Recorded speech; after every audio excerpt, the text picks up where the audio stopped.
Le corps est un mystère qui nous laisse parfois sans voix. Certains phénomènes paraissent étranges mais ils ont tous une explication scientifique. Avez-vous déjà rencontré une personne avec un petit trou près d'une oreille ou des deux? S-Line nous donne une explication à ce subtil orifice très rare à trouver chez un individu. Non, il ne s'agit pas d'une cicatrice de piercing.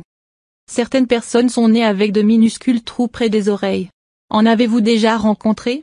Si oui et que vous n'avez pas osé leur poser de questions, nous allons vous expliquer de quoi il s'agit. C'est un phénomène très rare qui nous rappelle la singularité de chaque individu. Il s'agit du sinus préauriculaire, une malformation génétique bénigne qui ne concernerait qu'un nombre infime de personnes. Selon MaxiScience, il existe une explication scientifique à ce phénomène corporel insolite.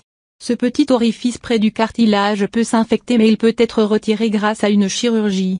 Il est présent dès la formation embryonnaire du fœtus. Étonnant, non? Nos oreilles nous servent à percevoir les sons et à créer une résonance. Les minuscules trous autour des oreilles de certains individus servent à connecter celles-ci au cerveau.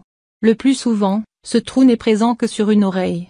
Il peut arriver qu'il se retrouve sur les deux oreilles mais cela reste un phénomène extrêmement rare.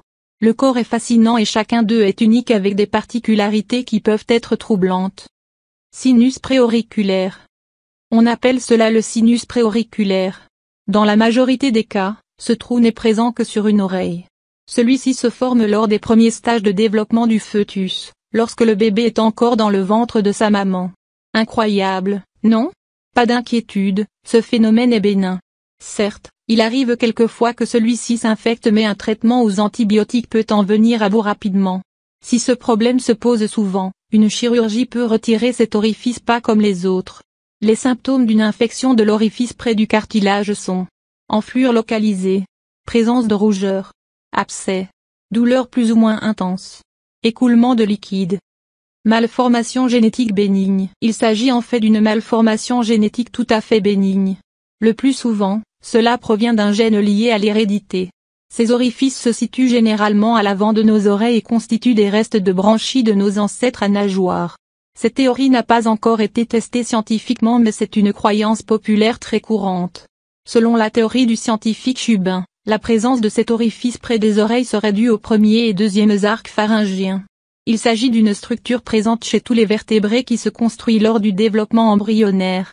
Un phénomène rare et qui ne pourrait pas créer de complexes outre mesure. Cela montre que nous sommes tous uniques avec des particularités quelquefois singulières. Cette malformation auriculaire bénigne ne concernerait qu'1% de la civilisation occidentale. Traitement du sinus préauriculaire. Généralement, cette affection ne nécessite aucun traitement. Mais si elle développe une infection, l'administration d'un antibiotique ainsi qu'un drainage du pus seront nécessaires afin de nettoyer la fosse préauriculaire. Dans le cas d'une infection récurrente, il sera recommandé de recourir à une chirurgie afin de retirer le noyau et le tractus sous-cutané.